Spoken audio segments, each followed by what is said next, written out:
आज की इस भागदौड़ भरी जिंदगी में सब कुछ डिजिटल होने लगा है। एक दूसरे से जुड़े रहने के लिए कुछ सेकंडों का ही समय लगता है और हम जुड़ जाते हैं हमारे अपनों से, चाहे वो फोन कॉल हो या वीडियो कॉल या वर्चुअल मीटिंग। हालांकि उपभोक्ता इसकी उचित कीमत भी चुकाते हैं, लेकिन उसके बावजूद लोगों को अब एक बड़ी समस्या से जूझना पड़ रहा है और ये समस्या है मोबाइल कॉल ड्रॉप की। देखिए आखिर कैसे कॉल ड्रॉप की समस्या उपभोक्ताओं के लिए सिरदर्द बन गई है, इस रिपोर्ट में देखिए। मोबाइल कॉल ड्रॉप की समस्या। कॉल ड्रॉप से उपभोक्ता परेशान, टेस्ट रिपोर्ट भी सार्वजनिक नहीं, ऑपरेटर आवश्यक इंफ्रास्ट्रक्चर देने में फेल। ट्राई ने 6 माह पहले ड्राइव टेस्ट करवाया, लेकिन रिपोर्ट सामने ही नहीं आई। पैसा हमारा और मोबाइल कंपनियों की मनमानी। समस्या से जूझ रहे लोग, आखिर कैसे जाने हकीकत। मोबाइल पर बात करते समय बीच में ही कॉल कट जाना, कॉल ड्रॉप की परेशानी एक बार फिर से तेजी से बढ़ती जा रही है। ज्यादातर मोबाइल ऑपरेटरों के लाखों उपभोक्ताओं को इस परेशानी से दो हाथ होना पड़ रहा है। कनेक्टिविटी की समस्या के कारण उपभोक्ताओं के कॉल बीच में ही ड्रॉप हो रहे हैं। कई इलाकों में तो लगातार कॉल कनेक्ट नहीं होने की समस्या बनी हुई है। कागजों में ज्यादातर ऑपरेटरों की कॉल ड्रॉप संख्या निर्धारित प्रतिशत में ही है, लेकिन हकीकत में परेशान उपभोक्ताओं की संख्या काफी ज्यादा है। गंभीर ये है कि भारतीय दूरसंचार विनियामक प्राधिकरण ने इसकी हकीकत जानने के लिए ड्राइव टेस्ट भी करवाया था, लेकिन 6 माह बाद भी रिपोर्ट सार्वजनिक नहीं की जा रही है। उधर इस मामले में रिलायंस जियो, इंफोकॉम और एयरटेल अधिकारियों से बात की गई, लेकिन उन्होंने इस पर कोई भी प्रतिक्रिया नहीं दी। अभी हालात को समझें तो राज्य में मोबाइल ऑपरेटर्स के 1,22,000 बीटीएस हैं। ये बीटीएस 40,000 मोबाइल टावर पर लगे हुए हैं। इस बीटीएस के जरिए ही एक मोबाइल से दूसरे मोबाइल पर वॉइस या डेटा पहुंचता है। वहीं राज्य में 8 से 10,000 मोबाइल टावर लगाने की जरूरत मानी गई है, लेकिन ऑपरेटर उस स्पीड से काम नहीं कर रहे जितने की जरूरत है। हालांकि वे निकाय स्तर पर समय पर अनुमति नहीं मिलने का हवाला देते रहे हैं। इन परेशानियों से जूझ रहा है उपभोक्ता। नेटवर्क समस्या, कॉल ड्रॉप होने का सिलसिला, अपेक्षित डेटा स्पीड नहीं मिल रही है, मोबाइल ऑपरेटरों का इंफ्रास्ट्रक्चर बेहद ज्यादा अपग्रेड नहीं है, जिसके कारण दिक्कत का सामना करना पड़ता है। हालांकि समाधान भी है। अगर समाधान पर नजर डालें तो बैंडविड्थ जितनी ज्यादा होगी, इंटरनेट और वॉइस कनेक्टिविटी उतनी ही बेहतर होगी। मौजूदा 2G, 3G और 4G के मुकाबले 5G में ज्यादा बैंडविड्थ उपलब्ध होगी। ज्यादा बैंडविड्थ के लिए ज्यादा बीटीएस की जरूरत होगी। आखिर समझिए किसकी क्या जिम्मेदारी है। भारतीय दूरसंचार विनियामक प्राधिकरण, इनकी जिम्मेदारी है कनेक्टिविटी ड्राइव टेस्ट में हकीकत जानना। शहरों में ड्राइव टेस्ट कराने की जिम्मेदारी इनकी है। इसकी रिपोर्ट सार्वजनिक की जाती रही है। वहीं हर 2 माह में जिला मुख्यालय पर दूरसंचार विभाग की जिम्मेदारी है कि वो हकीकत जाने। इसके लिए राजधानी में ड्राइव टेस्ट किए गए हैं। हालांकि नियमों के तहत ये रिपोर्ट सार्वजनिक नहीं कर सकते हैं। यहाँ से रिपोर्ट दिल्ली मुख्यालय भेजी जाती है। ये देखिए किस ऑपरेटर के कितने उपभोक्ता राजस्थान में हैं। एयरटेल के उपभोक्ता हैं 2 करोड़ 17 लाख। वोडाफोन आइडिया के उपभोक्ता 1 करोड़ 16 लाख से ज्यादा हैं। बीएसएनएल के उपभोक्ता 59,92,000 के करीब हैं। रिलायंस जियो के उपभोक्ता 2 करोड़ 61 लाख से ज्यादा हैं। हालांकि ट्राई ने तकनीकी खामी के कारण 2% कॉल ड्रॉप को छूट के दायरे में ले रखा है, लेकिन इससे ज्यादा होने पर पेनल्टी का प्रावधान है। उपभोक्ता कीमत भी चुका रहे हैं और सुविधाएं भी पूरी नहीं मिल पा रही हैं। ऐसे में उपभोक्ता अपने आप को ठगा सा महसूस कर रहे हैं। मोबाइल कंपनियों की मनमानी सर चढ़कर बोल रही है। ऐसे में जरूरी है कि ऐसे जिम्मेदारों को उनकी जिम्मेदारी समझाई जाए और उपभोक्ता को उसका पूरा हक मिले। ब्यूरो रिपोर्ट, पत्रिका टीवी। तो कॉल ड्रॉप की समस्या से उपभोक्ता खासे परेशान हो रहे हैं। इसी पर हम चर्चा करेंगे और चर्चा के लिए स्टूडियो में हमारे साथ बने हुए हैं हमारे सहयोगी भुवनेश जैन। भुवनेश, स्वागत है आपका।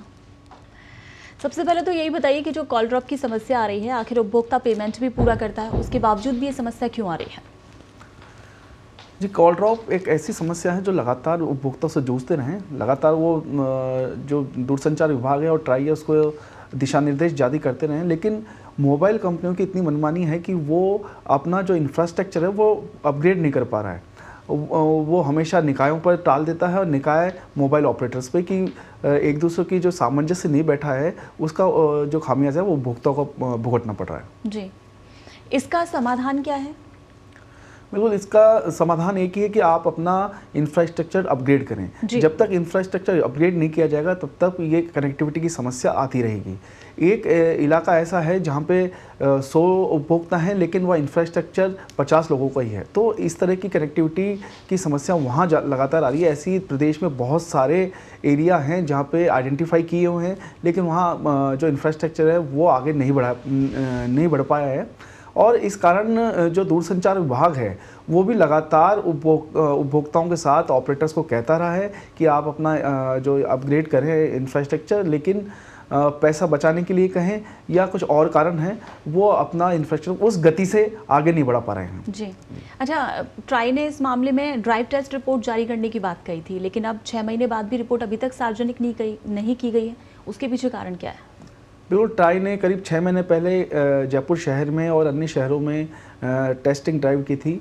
उसमें 400 किलोमीटर लगभग वो घूमे भी, ऑपरेटर्स उनके साथ रहे, अधिकारी उनके साथ रहे, जिनमें उन्होंने हकीकत देखी कनेक्टिविटी किस एरिया में कितनी है, कितनी कमज़ोर है, कितनी अच्छी है जी। लेकिन वो आज तक वो दबाए बैठे हैं रिपोर्ट को। आखिर क्यों, ये वजह वो नहीं बता पा रहे हैं। केवल इतना सा कह के अपनी जिम्मेदारी से पल्ला झाड़ा जा रहा है कि वो मुख्यालय भेजी गई है और वहाँ से जब भी दिशा निर्देश आएंगे तब इसको सार्वजनिक की जाएगी। तो ये बड़ा सवाल है कि आखिर क्यों लोगों से, क्यों उपभोक्ताओं से ये रिपोर्ट छुपाई जा रही है, क्यों ना हकीकत बताई जाए उनको। जी, अच्छा, इस सर्विस के लिए जिम्मेदारी किसकी बनती है? दूरसंचार विभाग की या फिर किसी और की? तो सीधे तौर पे तो सबसे पहले ऑपरेटर्स हैं जो इसकी सारी जिम्मेदारी उनकी है। उसके बाद मॉनिटरिंग की जो पार्ट है वो भारतीय दूरसंचार विनियामक जो प्राधिकरण है, ट्राई है वो, और दूरसंचार विभाग दोनों की। तो दोनों एजेंसियां जो हैं, ट्राई और डीओटी, उनकी सीधी जिम्मेदारी है कि वो जो लोगों की समस्या है, ग्रीवेंस है, उनकी पालना कराई जाए। अगर वो नहीं करते हैं ऑपरेटर तो उनमें पेनल्टी का प्रावधान में उन पर लगाया जाए। लेकिन पिछले कुछ सालों से हम देखेंगे कि इस तरह की एक्टिविटी, किस तरह की गतिविधियां जो पेनल्टी की है, पेनलाइज करने की, वो नहीं है। वो हमेशा ये कहते रहे कि हम समझाइश कर रहे हैं, लेकिन समझाइश से बात नहीं बन पा रही है। और ये कहना भी कोई अतिशयोक्ति नहीं कि उन पर जो ऑपरेटर्स हैं उन पर उपकृत करने की ये एक कार्रवाई है। इस तरह की स्थिति बनती जा रही है। अच्छा, ये भी कहा जा सकता है कि जब इंटरनेट और बेहतरी की स्थिति में आगे बढ़ता जाता है, जैसे सबसे पहले 2G सर्विस चलती थी, उसके बाद फिर 3G आई तो 2G की स्पीड काफ़ी स्लो, फिर 3G के बाद 4G आया तो 3G काफ़ी स्लो, लेकिन अब 4G की स्पीड काफ़ी अच्छी थी, लेकिन अब 5G आ गया। तो क्या ये भी एक वजह है कि 4G की स्पीड काफ़ी स्लो और इसी वजह से इस तरह की प्रॉब्लम्स को भी फेस करना पड़ रहा है? नहीं, बिल्कुल नहीं। ये केवल भ्रमित करने वाली बात है कि 5G और टेक्नोलॉजी बढ़ती है तो जो पीछे की टेक्नोलॉजी पे हम काम कर रहे हैं वो उससे कोई गड़बड़ी हो रही है या कमज़ोर हो रही है, ऐसा कुछ नहीं है। और 5G टेक्नोलॉजी आ रही है तो उसके लिए बैंडविड्थ अलग है, 4G के लिए अलग बैंडविड्थ है। हाँ, ये हो सकता है कि टेक्नोलॉजी जब बढ़ती है तो उसका फ़ायदा उपभोक्ताओं को ज़्यादा मिलता है, लेकिन जो पुरानी टेक्नोलॉजी है उसका जो नियम कायदे और जो निर्धारित प्रावधान है, मापदंड है, मानक हैं, उसके अनुसार उनको जो सेवा हैं वो प्रोवाइड की जाती रहनी चाहिए। जी, अच्छा, अभी राजस्थान की हम बात करें, राज्य की, तो कितने मोबाइल ऑपरेटर्स के BTS हैं यहाँ लगे हुए? कितने उपभोक्ताओं को उससे सर्विस मिल रही है? अभी 4 मोबाइल ऑपरेटर्स राजस्थान में BSNL है, एयरटेल है, जियो है और वोडाफोन आइडिया है। तो 4 मोबाइल ऑपरेटर्स के करीब 6.5 करोड़ उपभोक्ता राजस्थान में हैं, जिनके और इन्होंने जो टावर शेयरिंग और जो इनके इंडिविजुअल टावर्स हैं उन पर 1,22,000 BTS लगाए हुए हैं। और उन्हीं के जरिए हम कनेक्टिविटी, हमारी जो मोबाइल कनेक्टिविटी इधर से उधर वॉइस कॉल और या डेटा स्पीड कॉल है वो साथ में चलती है। तो इस तरह से पूरा प्रदेश 1,22,000 BTS में बटा हुआ है। जी, और एक टावर के जरिए कितने उपभोक्ताओं को ये सेवा दी जा सकती है? जी, टावर की कैपेसिटी पर डिपेंड करता है। एक टावर 1000 लोगों के लिए हिसाब से भी लगाया जाता है, एक टावर 50 लोगों के हिसाब से भी लगाया जाता है।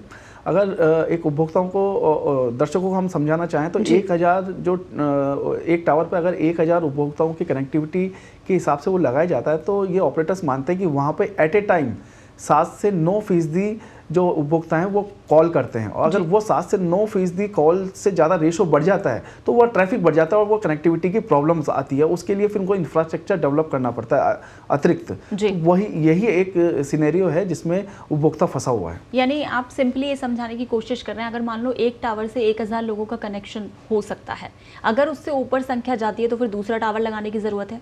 और क्या ये भी एक रीज़न है कि इतनी मात्रा में टावर नहीं लगाए जा रहे हैं, इस वजह से कनेक्टिविटी प्रभावित हो रही है? बिल्कुल, जो कनेक्टिविटी प्रभावित है वो केवल एक ही कारण है, इंफ्रास्ट्रक्चर डेवलपमेंट। इसके अलावा कोई और कारण नहीं है। सब कुछ दूरसंचार विभाग है, ट्राई है, केंद्र सरकार ने सबको ऑपरेटर को छूट दे रखी है। ऑपरेटर्स केवल और केवल एक उनका बहाना कहें या उनकी स्थिति कहें कि वो नगरीय निकायों पर टालते हैं कि हमने वहाँ अप्लाई कर रखा है, लेकिन वहाँ पे टावर लगाने की अनुमति समय पर नहीं मिल पाती है। दूसरा कारण वो जो हमेशा दबाव बना के कहते हैं कि जो स्थानीय लोग हैं वो विरोध करते हैं, लेकिन स्थानीय लोगों का विरोध कहाँ तक जायज़ है ये देखना पड़ेगा, क्योंकि निकाय कहीं और की परमिशन देता है, वो कहीं और लगा लेते हैं, तो ये विरोध चलता रहता है। लेकिन इसका मतलब ये नहीं है कि वो अपना इंफ्रास्ट्रक्चर डेवलप समय पर नहीं कर पाए। जी, अच्छा, इस पूरे मसले को लेकर किसी अधिकारी से किसी से बातचीत हुई है दूरसंचार विभाग में? उनका क्या कहना है? कुछ किया जा रहा है इस समस्या के लिए अभी? जी, दूरसंचार विभाग के उप महानिदेशक सिद्धार्थ पोखरना हैं, उन्होंने ये आश्वस्त किया है कि जब हम ड्राइव टेस्ट करते हैं और उसमें कोई किसी तरह की कमी पाई जाती है तो हम मोबाइल ऑपरेटर्स को सुधारने के दिशा निर्देश देते हैं। उनका एक और कहना है, वो ऑपरेटर्स की भाषा ही मान ली जा सकती है कि निकाय स्तर पर भी अगर समय समय पर निर्धारित समय सीमा में परमिशन मिलती रहे तो इस तरह की दिक्कत नहीं आए। तो उनका भी अपेक्षा है निकायों से। और हालांकि पिछले दिनों मुख्य सचिव के साथ इनकी ऑपरेटर्स की और डीओटी की बैठक भी हुई थी, जिसमें मुख्य सचिव ने दिशा निर्देश भी जारी किए थे कि निकाय अपने स्तर पर किसी तरह की अगर कोई समस्या नहीं है, आपत्ति सुझाव कंप्लीट हो गए हैं तो आप उसकी परमिशन रोके नहीं। तो दूरसंचार विभाग में इसमें लगा हुआ है कि जल्दी से जल्दी किसी समस्या की जो है जड़ तक पहुंचा जाए और समाधान हो। चलिए, बिल्कुल भवनेश, इस चर्चा में जुड़ने के लिए शुक्रिया। तो आपको बताएं कि मोबाइल कनेक्टिविटी की ये प्रॉब्लम बहुत ज़्यादा इस वक्त आ रही है, उपभोक्ताओं के लिए सिरदर्द बन गई है। हालांकि दूरसंचार विभाग के अधिकारी से हमारी पत्रिका टीम की बातचीत भी हुई है, उन्होंने कहा है कि जल्द से जल्द इसका समाधान निकालने की कोशिश की जा रही है।